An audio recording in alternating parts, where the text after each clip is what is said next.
안녕하세요. 마음이 아플 땐 마음에도 약이 필요합니다. 여기는 박연미의 마음약국.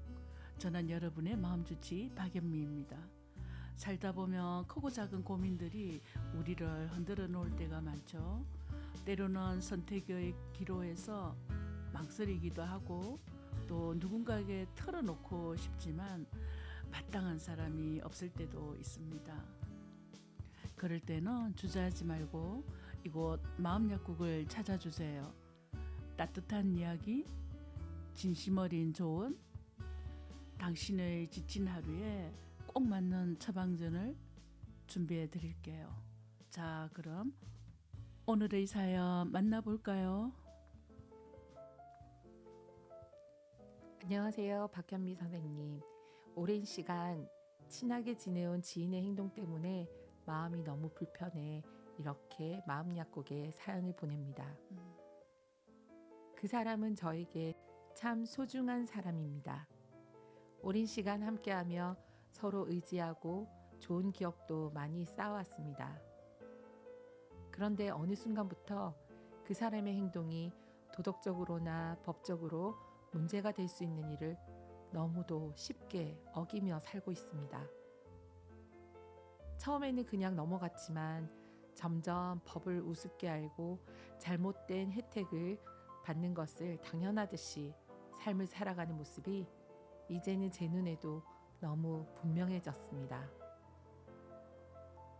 저는 그가 잘못된 길로 가지 않기를 바라고 어떤 방식으로든 바로잡기를 바라지만 그렇다고 직접 지적하기도 어렵습니다. 괜히 관계가 틀어질까 무섭고 제 말이 오히려 그를 자극해서 우리 사이를 더 멀어지게 만들까 걱정이 됩니다. 하지만 계속해서 모른 척하고 지켜보는 것도 제게는 너무 괴로운 일입니다. 이 관계를 어떻게 해야 할까요? 저는 어떤 태도를 취해야 할까요? 마음이 무겁고 답답한데 선생님의 조언이 큰 힘이 될 것 같습니다. 감사합니다. 사연을 듣다 보니까 지금 이런 문제는 사실은 우리 주위에 좀 허다하게 요즘 같은 세상에는 더 많이 맞닥뜨리는 거 아닌가 싶은데요. 저 역시도 그렇거든요. 근데 지금 사연자분이 좀 많이 불편하다는 느낌이 드는데요. 왜냐하면은 친한 사이이기 때문에 또 보내신 분은 아마 분명히 이런 거를 보고 괴로움이 생긴다는 거는 어느 정도 양심이 좀 바르다고 해야 되나? 그런 부분이 있기 때문에 이 옆에서 친구분의 이런 모습을 보고 괴로운 거예요. 만약에 사연자분도 똑같이 예를 들어 이것이 뭐 예를 들어 비리인지 뭐 그런 구분도 없이 살아간다면 아마 그 모습이 눈에 안 보일 거예요. 그래서 우선 먼저 그런 모습을 보고 괴로운 마음이 생겼다는 그 자체에 좀 따로 힘을 주고 싶은데요. 근데 요즘 세상이 어찌 보면은 양심적이지 않은 사람이 맘 편히 사는 세상인 것 같아요. 묘한데요. 진짜 양심적인 사람은 뭔가 이렇게 보면 이것저것 자기가 해보는데 양심을 안 지키고 자기 마음대로 하고 이런 사람들이 성공하는 것처럼 보이는 일이 지금 옆에 너무 많기 때문에 내가 이렇게 만약에 양심을 지킨다면 나는 이게 쉽게 말해가지고 나고자가 되는 건 아닌가 이런 생각이 들 정도로 참으로 무도한 세상이 됐습니다. 슬프기도 한데요. 지금 여기서 우리가 지금 양심부터 이야기를 꺼내는데 아마 양심 이야기를 하면 불편한 사람도 많을 거예요. 솔직히 말하면 뭐 남의 비밀 같은 거 뭐 말하지 말라. 우리 개근 같은 데서도 지금은 오히려 뭐 이렇게 남의 잘못된 거 있잖아요. 그런 거를 뭐 말을 하게 되면은 오히려 그 사람이 사회에서 이렇게 매도당하고 하는 그런 부분이 뉴스로도 들어보는데 요즘은 특히 더 많이 느끼는 것 같아요. 시국도 그렇고. 근데 두 가지 그게 있을 것 같아요. 첫 번째는 이분이 뭐 어떤 정도의 뭐 비리를 하고 있는지는 정확하게는 제가 모르는데, 만약에 상황이 너무 커 가지고 뭐 누군가한테 크게 피해를 준다거나 또 나라의 뭐 어떤 부분에 그런다거나 그런 부분이 양이 많다. 그럴 때는 요 사연자분이 좀 굉장히 좀 고민도 많이 했을 텐데, 그 정도의 크기라면 어 뭐라고 하죠? 신고라고 해야 되나? 그런 거를.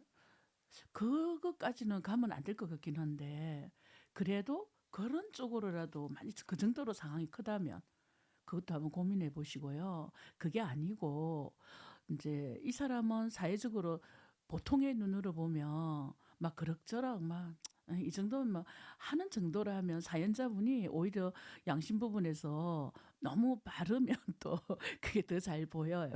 그래서 제가 스스로가 괴로운 거거든요. 만약에 두 번째 말하는 부분이라면 또 우리 그런 말 있잖아요. 그죠? 그 유키즈에서 그 어린애가 그 물었을 때게 충고라든지 뭐 그러면 이제 하면 할수록 더 기분 나쁘다고 제가 그 화면을 본 적이 있는데요. 아마 이럴 때 그 친구한테 충고를 한다거나 뭐 자기야 뭐 또 이건 아마 안 통할 거예요.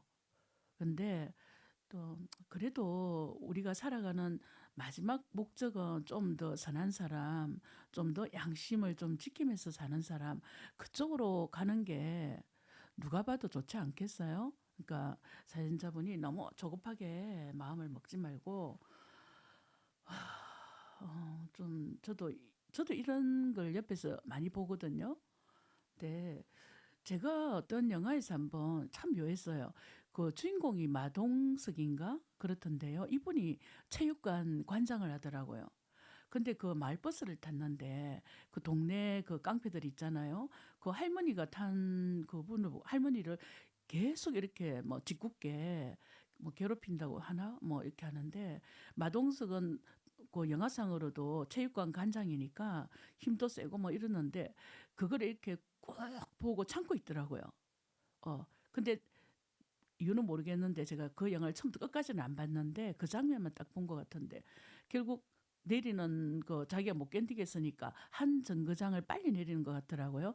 그러면서 그 괴롭히는 그 깡패한테 이렇게 표 안 나게 내가 내린다. 말 그대로 내가 내릴까 니도 내리라 이 뜻이겠죠? 근데 그 사람은 안 내고 마동석은 결국 내려버리더라고요. 근데 그 동네 같은 그 체육관에 다니는 어찌 보면 뭐 사범인가? 제가 영화를 깊이 한번 함부로 말 못하겠는데 얘가 따라 같이 내려요. 그러면서 마동석 씨한테 이러더라고. 비겁하다. 어? 왜 안 도와줬냐? 충분히 도와줘도 되지 않았냐고 그 막 그 마동석 씨한테 막 이렇게 여고생이 감을 지르더라고요. 근데 문제는 그 장면 밑에 쇼커스를 봤는데 댓글들이 가간 불은 정말 난리 부르습니다. 그 여고생한테 우리 같으면은 저 사실 그때 그 자리에 있다면 뭐 차라리 막 내가 하든가 아니면 마동석 씨한테 뭐 안 도와줬어요 막 이렇게 할 것 같거든요. 근데 그 댓글에 쭈르륵 읽어보니까 열이며 열 전부 다 그 여고생을 욕하더라고요. 그럼 네가 하지 이런 식으로요. 어? 너무 놀랐어요. 저는 그 정도로 지금 우리 사회가 메마른 거예요. 지금 이 방송을 듣고 계시는 분도 한번 가슴에 손을 얹고 잘 한번 생각해 보세요. 내 주위에 내 포함, 우리 가족, 내 이웃, 아마 이런 일을 아마 허다 할 거예요.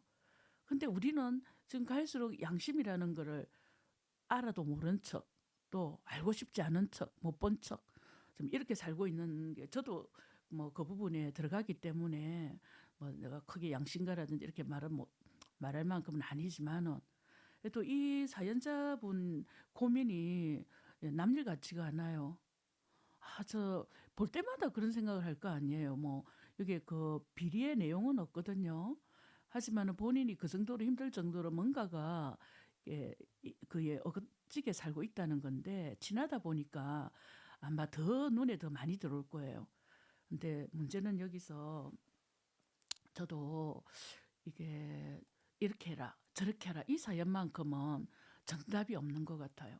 다만 늘 하는 제가 제일 잘 쓰는 수법이 있거든요. 그 어포메이션 수법인데요. 그 항상 상대 내하고 친한 사람이 잘 되기를 바라는 마음이 많으면 어 그 사람을 위해서 우리가 종교가 있든 없든 떠나 가지고 그 기도를 해 준다든지 마음으로는 그 사람이 잘된 모습을 뭐 상상해 본다든지 여러 가지 방법이 있잖아요. 그죠? 근데 이 사연자분한테 제가 쓰는 방법을 하나 팁 드리고 싶어요. 저 잠들기 전에 5분 전 있잖아요. 잠들기 전에 5분 전은 거의 우리가 많이 자면 8 시간, 작게 자면 뭐 6 시간 이 정도인데 그 8 시간은 잠재 의식에 우리가 바로 들어갈 수 있는 시간이에요. 그러니까 그때는 뭐 예를 들어 우리가 긍정적인 마음을 뭐 이렇게 해 본다든지 두 가지가 있죠. 부정적인 거, 긍정적인 거. 그때 그 사람을 생각하면서 긍정적인 거를 선택해 가지고 그 5분 전에 자기가 원하는 그 사람의 모습이 있을 거 아니에요.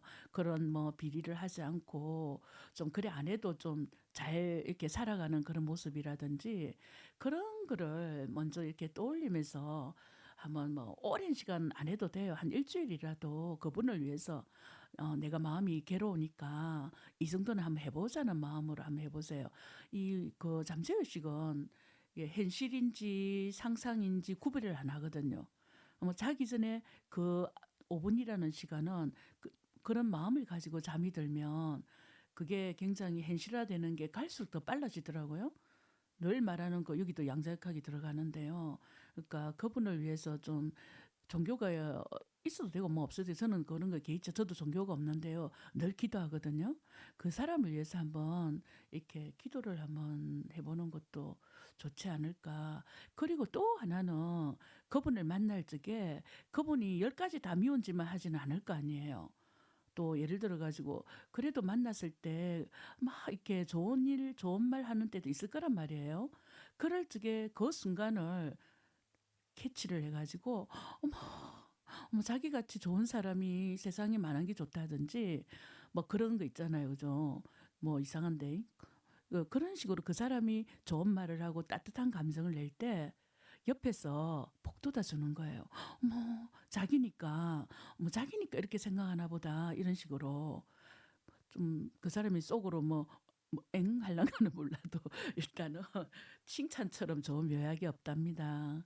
그 칭찬을 많이 쓰면서 또 내가 괴로울 때 오히려 베풀어 보세요.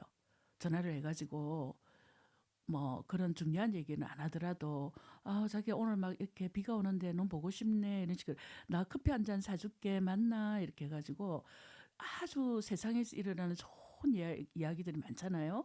그런 이야기를 조미료처럼 이렇게 커피에 톡톡톡 뿌리는 거예요. 그래서 이야기를 하다 보면 그 내가 가지고 있는 마음의 짐이 오히려 그 사람을 칭찬하고 좋게 긍정적으로 바라보면서 그렇다고 해서 그 사람이 하고 나쁜 것이 한꺼번에 없어지지는 않아요.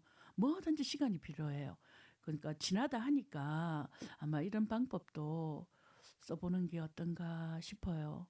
오늘 제 말이 도움이 됐을지 잘 모르겠는데 제발 좀 진짜 많은 사람들이 내가 나쁜 짓 하고 있다 그 정도는 알면 살면 좋겠어요. '그래 내가 지금 못 고치지만 그래도 내 살짝 나쁜 짓 좀 하고 있다.' 근데 뭐 요새 사람들은 내가 나쁜 짓 하는 거를 잊어버리고 살아요. 난 그게 너무 문제라고 생각하거든요. 그래서 저도 그렇기 때문에 저는 늘 그 일기를 써요. 왜냐면 내가 오늘 뭐 어떤 나쁜 일을 했는지 돌아다 보 뒤로 돌아보면 알거든요. 그러니까 이런 부분으로 좀 이렇게 그걸 접입을 해 가지고 일단은 마음이 조금 편해지기를 간절히 바라 봅니다.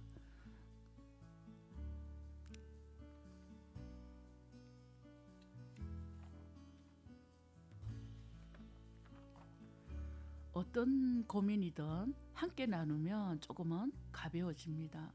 오늘도 여러분 사연을 듣고 오히려 제가 더 많은 걸 배웠어요.